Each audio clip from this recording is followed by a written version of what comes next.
Between Plays. It's the journey and what you do between where you are and where you want to be. Research, prepare, plan, and execute your strategy. Do your DD and stay strong in visualizing and achieving your goals. Our strategy is unique since 2020. An original concept imitated, never duplicated. Real conversations with media influencers, educational and expert speakers, analysts and consultants. Between Plays, bridging the gap between companies and investors.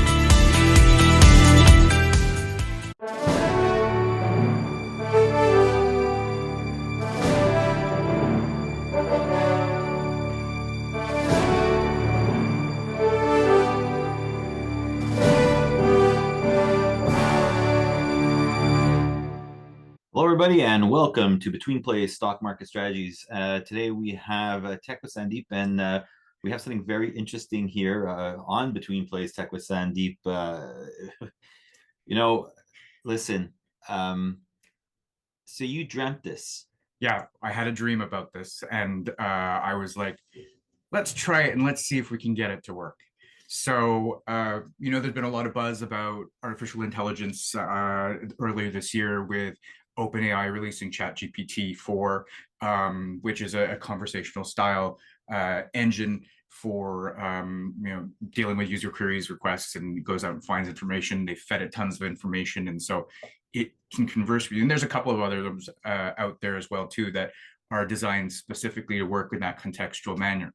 So today, I thought it would be fun if we interviewed ChatGPT for Tech with Sandeep to give everyone a sense of how the AI works, what you can ask it for, and see if we can actually develop a conversation with it. I thought that was very interesting that you said that you dreamt this segment. Yes, I did. That's pretty funny. But I have strange dreams. Just goes to show you the power of Between Plays. You start dreaming up segments. But you know what? It's pretty cool. We tested it last night, and this is why today we decided we're going to do it. And what is a possibility that we will be the first to interview an artificial intelligence? Well, I don't know if we're the first to interview an artificial intelligence. I think there's people who've done it before in some sort of conversational type modes, and they've got those half body ones that are. Yes, of course, I've seen that. Right? The one in Dubai that they actually said was considered a human or whatever. Exactly, and they talk with it, they speak with them, right? Yeah. I think in terms of ChatGPT, this is going to be an interesting little experiment for us, and it's definitely going to be a first for me. Well, you know what? Let's get started. So I guess the first question we'll be asking ChatGPT is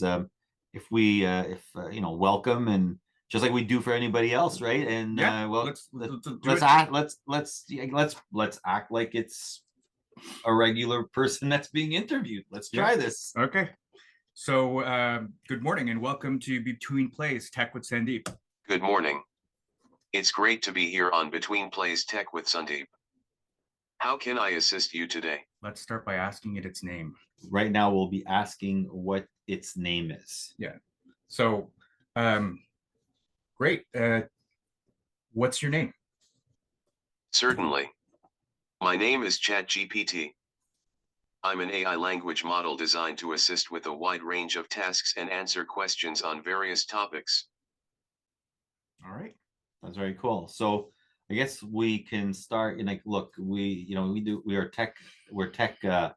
Right now the segment is mostly tech, but everything is always at the end. It's mostly to educate people on what's out there, whether they're private or non-private. It's just really each segment of Between Plays, the different segments, it always comes back to stock market, which is why we got this in the back.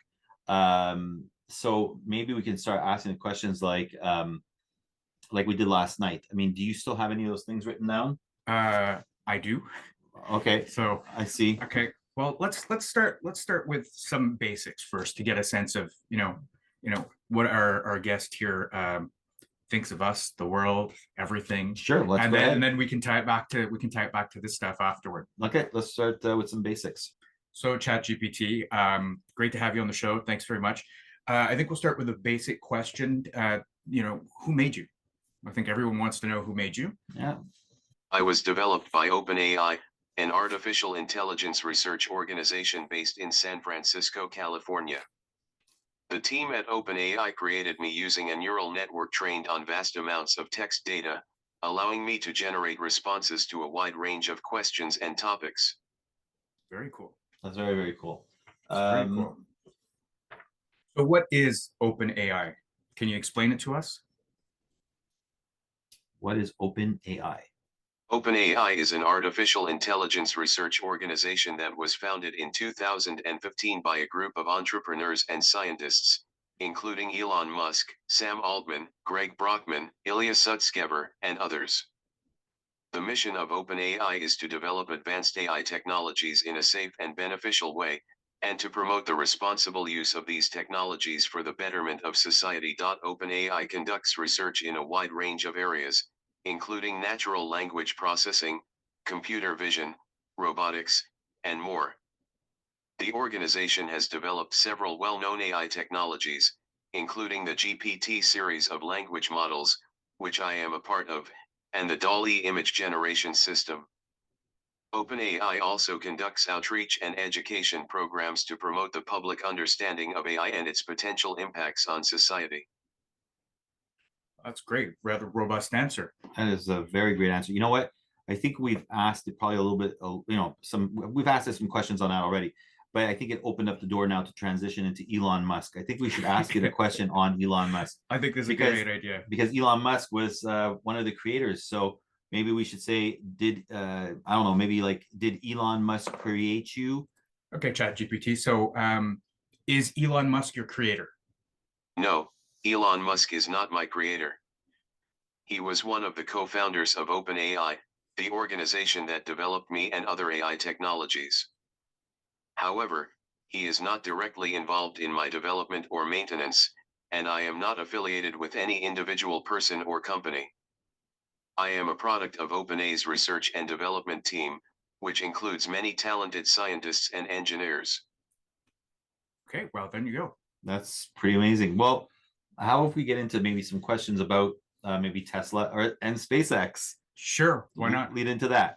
We'll do Tesla, we'll do SpaceX, we'll do Tesla first, then SpaceX, and then we'll go into that question because it'll lead off into because this is tricky. We've never interviewed an artificial intelligence before. Nope, it's true. So ChatGPT, what is the future of Tesla? As an AI language model, I am not capable of predicting the future or making investment recommendations. However, Tesla is a rapidly growing company that has made significant strides in the electric vehicle market and renewable energy technologies. They have a strong brand and a dedicated following of customers who appreciate their innovative products and commitment to sustainability. Tesla has plans to continue expanding their product line, including the development of new models of electric cars, as well as expanding into the energy storage and solar power markets. They also have ambitious plans for autonomous driving technology, which could revolutionize the transportation industry. Overall, the future of Tesla will depend on a variety of factors, including their ability to innovate, compete with other companies in the market, and adapt to changing consumer demands and regulatory requirements. Not bad. It's pretty good. Pretty good. And how about what is SpaceX? And then we go into your question, which is what is the future of AI in space? So ChatGPT, tell us, what is SpaceX? Can you give us a bit of a rundown on that? SpaceX, also known as Space Exploration Technologies Corp., is a private American space company founded in 2002 by entrepreneur Elon Musk. The company's goal is to make space exploration more accessible and cost-effective by developing reusable rockets and spacecraft. SpaceX has achieved a number of significant milestones in the space industry, including the first privately funded liquid propellant rocket to reach orbit, the first privately funded spacecraft to dock with the International Space Station, and the first vertical landing of a rocket on a ship at sea. The company's most ambitious project is the development of the Starship spacecraft, which is designed to carry humans and cargo to destinations beyond Earth, such as Mars. SpaceX is also working on a satellite internet project called Starlink, which aims to provide high-speed internet access to underserved areas around the world. Wow, that's a That's pretty good answer, especially the fact of interlinking the Starlink with under SpaceX's ambitions. Yeah, yeah, absolutely. Well, I mean, it is a sub of the company, but still, it's that's pretty cool. So what is I guess, the future of artificial intelligence in space? Yeah. That was the question that you were looking at. So ChatGPT, thanks for that that answer. So that leads me to a second question then. What's the future of AI in space exploration? Space exploration. With the growing complexity of space missions, AI can help in areas such as autonomous navigation, resource management, and decision-making. One area where AI can be particularly useful is in the analysis of data from space missions. Spacecraft generate vast amounts of data, and AI can help in analyzing this data to identify patterns, anomalies, and other insights that humans might miss.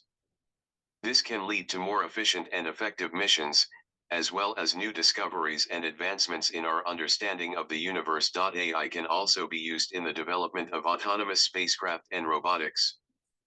This could allow for more efficient exploration of planets and other celestial bodies, as well as the ability to perform tasks that are difficult or dangerous for humans. Overall, the future of AI in space exploration is very promising, and we can expect to see continued advancements in this area as technology continues to evolve.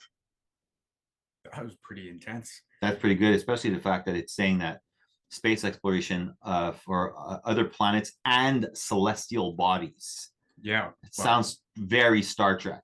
Well, listen, I mean, if you think about what was going on with Star Trek, right? Like they had an AI in the system, right? Like, Yeah. I mean, you know, and it's spot on. Like, I mean, these systems are highly complex, need to be managed. And if we can make things more efficient through resource management, I think like we end up with an endless array of possibilities, right? Frees up people to do more different tasks. You know, I don't know that it's going to take jobs away from people or anything like that, but I think that's the next thing. So, Chat, do you mind if I call you Chat? That's funny. But no, seriously, can you tell us, you know, will AI take jobs away from people? Because I think that's a big fear. I think it's a big fear, and it's a good question. Right? Yeah. So, Chat, will AI take jobs away from humans? AI has the potential to automate many tasks and could lead to job displacement in certain industries. However, it's important to note that AI is also creating new job opportunities in fields related to AI development, data analysis, and more. While some jobs may be automated, there are certain areas where human skills and expertise will continue to be in high demand, such as creative industries, healthcare, and education. Additionally, as AI continues to advance, there will be a growing need for humans to work alongside AI to manage and optimize these systems. It's important for individuals and organizations to recognize the potential impact of AI on the workforce and take steps to prepare for these changes. This may include investing in education and training programs to develop new skills, exploring new career paths, and implementing policies and practices to support workers who are impacted by these changes. So a fairly thoughtful answer. Yeah. You know, let's talk about that a little bit. I think, you know, what's interesting here is, you know, and I agree, like as technology changes, certain jobs or tasks become eliminated or automated. And so some people who are employed in, you know, doing those tasks may need to have some retread done or some retraining. But at the other end here, you know, we're also saying that, or Chat's also saying that there are other jobs that are going to be created in the marketplace. So management, maintenance of system servers, the AI itself, keeping it a system of governance, right, and control over it too, so it doesn't go haywire like we see in all those crazy movies, right? Not that I think that they will anytime soon, but at the same token, you know, they right now are beholden to us as a society and as a population, because they're not really self-aware right now, or at least none that we know. No, absolutely. So definitely that people will have to be retrained, reskilled.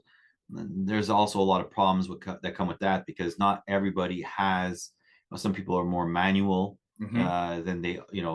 It's just the way certain people are built. Some people are better with their minds. Some people are better with their hands, and it's I think that maybe in the end, not everybody is good with a computer. Yes, of course, you can be skilled to do certain things, but how far does that go? Maybe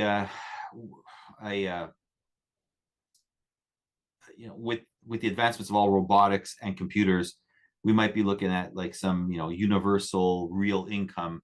I don't want to call it universal basic income, because that just gets you by. I think that the universal real income, which gives people opportunities, is something definitely we're going to have to look at the same time. Well, and I agree with you, right? I mean, I'll go back to my background, right? It's all telecommunications primarily. That's computers, data access, edge, that kind of thing. And I think we're still going to need people who work with their hands. We're gonna always need that. Yeah. Right? If you look at telecommunications industry, right, there's not anytime soon is there going to be an AI that's going to go and lay fiber or hang poles in the trees. Absolutely. Or maintain the cables, the connections, all that kind of stuff. And that's, I mean, you need a special training to do those jobs, but those jobs aren't going to change. I think they'll become more complex, and maybe you'll have AI that'll find more efficient pathways for fiber and routes and things like that, so that it's less detrimental to the environment or something like that. But you're still going to need people to work with their hands. You're still going to need people to make art, even though we've got AIs that are writing stories now and writing music and things like that. Yeah. Right. But I still think that human element of creativity, right, from the arts and entertainment standpoint, I think it's necessary, because well, let's ask Chat, right? I mean, because I don't think Chat's got feelings per se today as we recognize maybe them, not today. So right? you're going into the self-awareness question now? Yeah, that's exactly what I'm doing. All That's right. exactly what I'm doing. So basically, what we did last night is that we started talking about self-awareness in relationships to having a soul. Now, we're going to have to get to a few questions, maybe on lithium and industries yeah, per se. absolutely. But I think maybe one or two questions on what we were doing last night is pretty interesting. On what is a human? Are humans destructive towards the planet? Yeah. Do humans have a soul?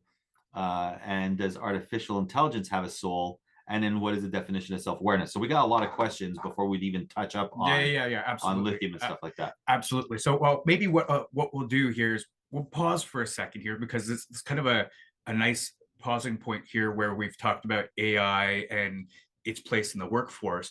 But that sounds a little scary to some people, but let's show you how you can actually use AI to improve what you're doing. Right now, we're just asking questions. We're asking Chat questions about itself and its reflections on things. But you brought up a great point. Like we're talking about Tesla EV batteries. So let's find out what the top 5 components are for an EV battery. Okay, if you want to go that way first, let's do that first. Right, because it feeds in right nicely, and then we can show people how this actually can be a useful tool. Let's do that. Let's start with this one. What are their top 5 elements in EV batteries? The top 5 elements used in EV batteries are lithium. Lithium is the primary element used in the most common type of EV battery, the lithium-ion battery. It has high energy density, good electrochemical properties, and is lightweight. Cobalt. Cobalt is used in the cathode of many lithium-ion batteries because of its stability and ability to maintain high voltage during use. Nickel. Nickel is also used in the cathode of many lithium-ion batteries because it helps to increase the energy density and improve the overall performance of the battery. Manganese. Manganese is used in some lithium-ion batteries because of its stability and ability to improve the durability of the battery. Graphite. Graphite is used in the anode of many lithium-ion batteries because it has a high electrical conductivity and is able to store lithium ions, which are released during the discharge cycle of the battery. That was pretty cool. That is very cool. And it was talking about the lithium-ion battery, which, of course, it didn't mention phosphate in there, but in the lithium ion battery, phosphate is also one of the chemicals in there. Let's ask it about that, actually, out of curiosity. Lithium ion batteries composition with phosphate, or what is the purpose of phosphate in a lithium ion battery? Yeah, okay. I only asked for the top 5, right? So it gave me the top 5. Of course, because the lithium ion phosphate battery is being used more now by companies like CATL and Tesla, and that's because of the stability factor. Maybe we might not have the increased range of the other type of battery, but for safety standards, cycling, longer life, the lithium phosphate battery has an edge on that, although it does reduce range because of the iron in there. But this is also because of weight factors. Yeah. But the thing is, I think that it's very interesting to ask it on a lithium ion phosphate battery. So what do we do? Why don't we do this? We'll ask it, what is the use of phosphate in a lithium ion battery? Let's do it. Okay. Gave me a freaking essay. Oh, we got an essay. Let's go. Let's see. This could be cool.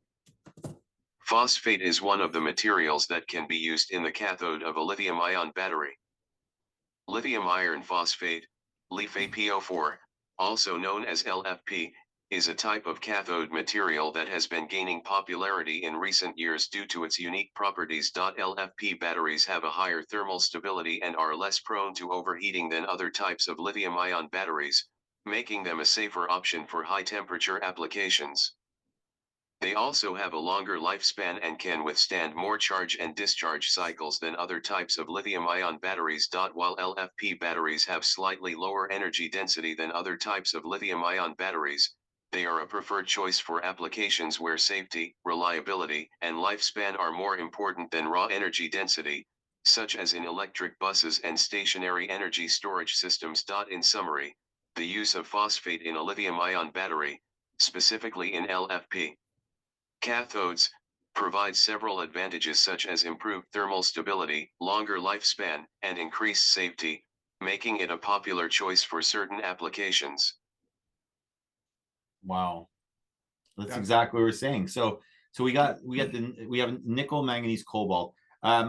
Maybe we should ask it, what are the issues that are presented with cobalt?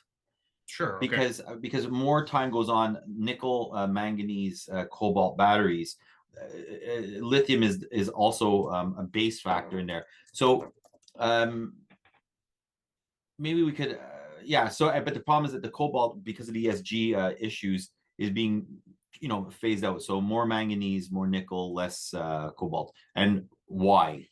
Yeah. Okay. So what are the main reasons that cobalt is being phased out of lithium-ion batteries?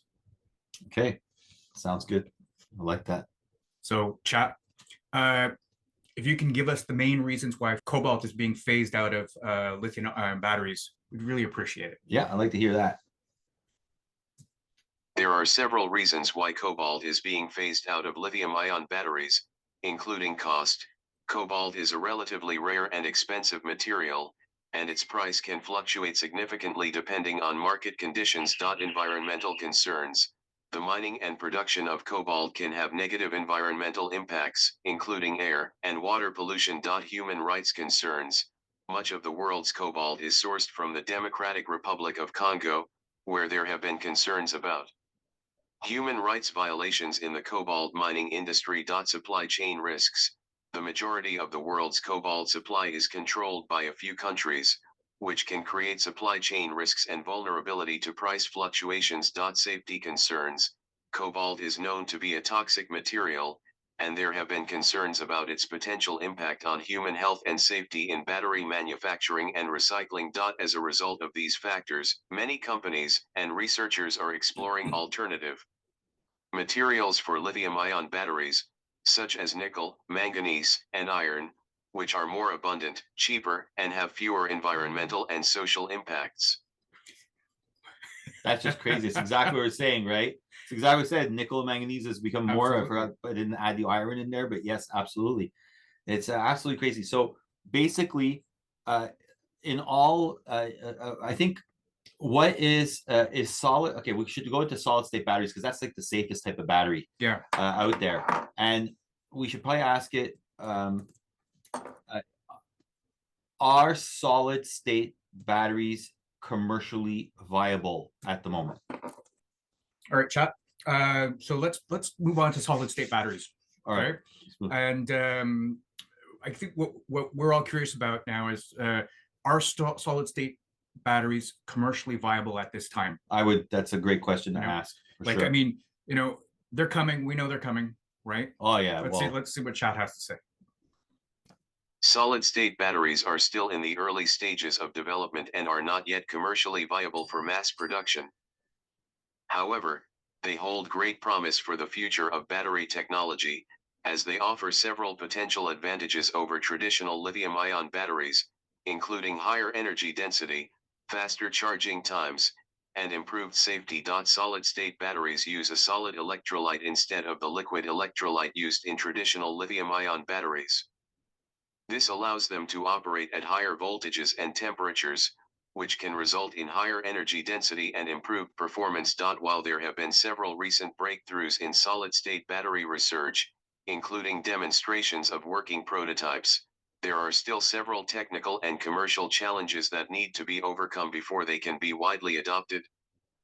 These include improving the scalability and manufacturing processes, reducing the cost of production, and ensuring the long-term reliability and safety of the batteries. Despite these challenges, many experts believe that solid-state batteries have the potential to revolutionize the energy storage industry, and significant investments are being made in research and development to bring them closer to commercial viability.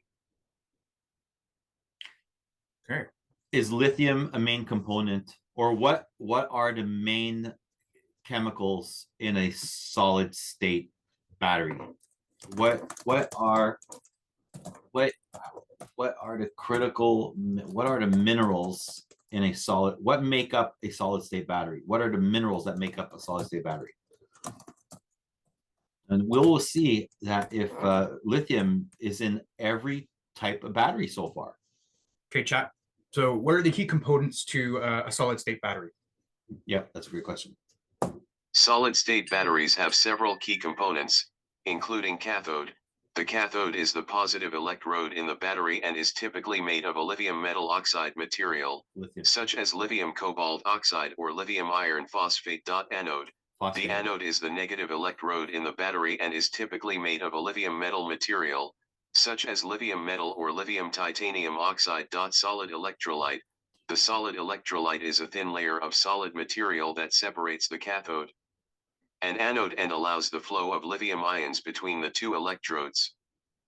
Solid-state batteries use a solid electrolyte instead of the liquid electrolyte used in traditional lithium-ion batteries. Current collectors.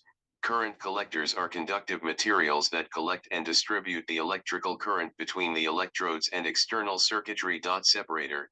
The separator is a porous material that physically separates the cathode and anode to prevent short circuits. Protective layers.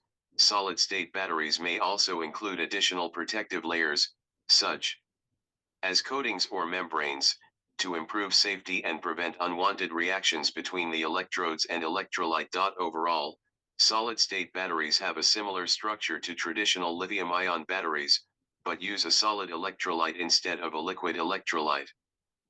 This allows for higher energy density, faster charging times, and improved safety. That was pretty thorough. Wow, that's pretty amazing. I remember last night you had asked about disruptive set. What are the up and coming industries or something like that? Disruptive technologies. Yeah, that's a good question, and I don't know if we should continue to if you wanted to get into the soul thing, and we'll end up closing because we could be here all day, or we can cut this up into maybe a segment once a week. I like that. we could do this a once a week segment of talking with ChatGPT. We might have to call it that. You know, what We're probably going to do that. You know, we should do that, and we should get people on the Telegram to send in questions. We should do that. Absolutely. People in the Telegram. Right. For all of our lovely community on Telegram, right? Yeah. We'll give you guys an opportunity to ask ChatGPT questions, and we'll record the interview. And YouTube too. You know, in the comment section, put some stuff up in the comment section on YouTube. And yeah, and you know what? What I'll do is I'll only allow subscribers to ask the questions. So I will. So guys, if you want to comment, subscribe to the channel, because I know there's a lot of people out there that you watch the show but do not subscribe. Just hit the subscribe button. You'll be able to comment and ask any question you want. And look, we'll make a list and just go through it every week. Yeah, that sounds because you know, the thing is that we actually can talk, and you will have it talk back to us. Yes, that's right. It's quite amazing. All right, so chat. This is where we start to get into a little bit of future proofing and thinking about, you know, what the future of the planet's going to be, technology, etc. Tech with Sandeep. So I'm going to ask it about disruptive technologies. Let's do that. Right. So chat, what are the upcoming disruptive technologies in your opinion? Oh, there you go. So chat, can you give us a rundown of your thoughts on what the next set of disruptive technologies are that are coming? Give us a sense on, you know, who are the early adopters and the early creators as well too, and absolutely, we'll get a really good sense of that. Yep. There are several upcoming disruptive technologies that are expected to have a significant impact on various industries and aspects of daily life. Here are some examples: artificial intelligence, AI. AI technologies are rapidly advancing and have the potential to transform industries such as healthcare, finance, transportation, and manufacturing. Quantum computing. Quantum computing is a new type of computing technology that uses quantum mechanical phenomena to perform operations. It has the potential to solve complex problems that are beyond the capabilities of classical computers. Blockchain. Blockchain technology is a decentralized, distributed ledger system that enables secure, transparent, and tamper-proof transactions. It has the potential to disrupt industries such as finance, healthcare, and supply chain management. Augmented reality, AR, and virtual reality, VR. AR and VR technologies are advancing rapidly and have the potential to revolutionize industries such as gaming, education, and healthcare. Internet of Things, IoT. The IoT refers to the interconnected network of physical devices, vehicles, home appliances, and other objects that are embedded with sensors and software, enabling them to collect and exchange data. It has the potential to transform industries such as transportation, manufacturing, and healthcare. 3D printing. 3D printing technology is advancing rapidly and has the potential to transform industries such as manufacturing, construction, and healthcare. Overall, these disruptive technologies have the potential to create new opportunities, transform industries, and improve our quality of life. Wow. Last night we had 5G in there.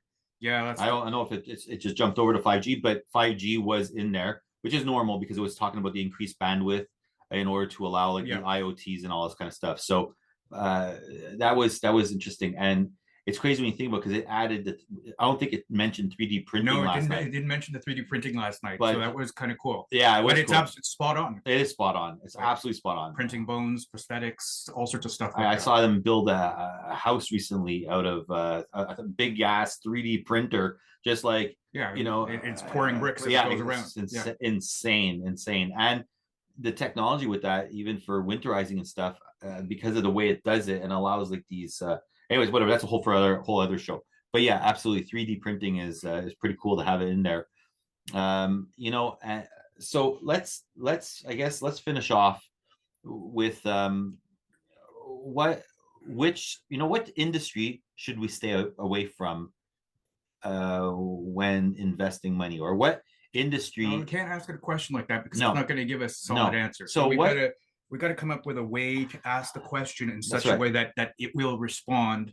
Yes. You know? So what industry is is a phasing out. What, name us a few phasing out industries, or industries that will be phasing out over the next 20 years. Let's see what it says. I'm curious what industries maybe we should stay away from. All right, let's try that. Let's see what happens.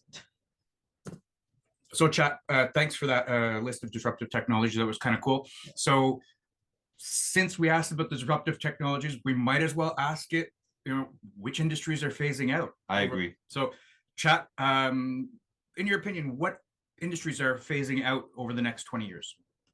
It's difficult to predict with certainty which industries will phase out over the next 20 years, as it largely depends on various factors such as advancements in technology, changes in consumer behavior, economic trends, and government regulations.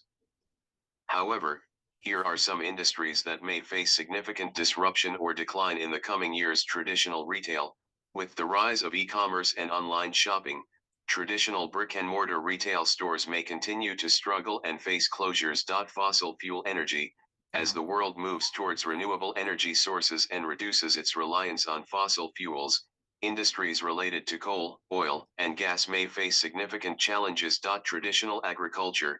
With the growing demand for sustainable and plant-based food alternatives, traditional agriculture industries may face decline or disruption. Personal transportation.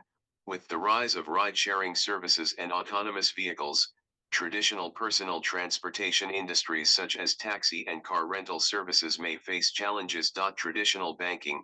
With the rise of fintech and mobile banking, traditional banking industries may face challenges in adapting to changing consumer preferences. It's important to note that while some industries may face disruption or decline, new industries and opportunities may emerge, creating new job opportunities and economic growth. Wow. That's okay. So we know that the EV sector is there, storage, all this kind of stuff for batteries. Sustainable farming.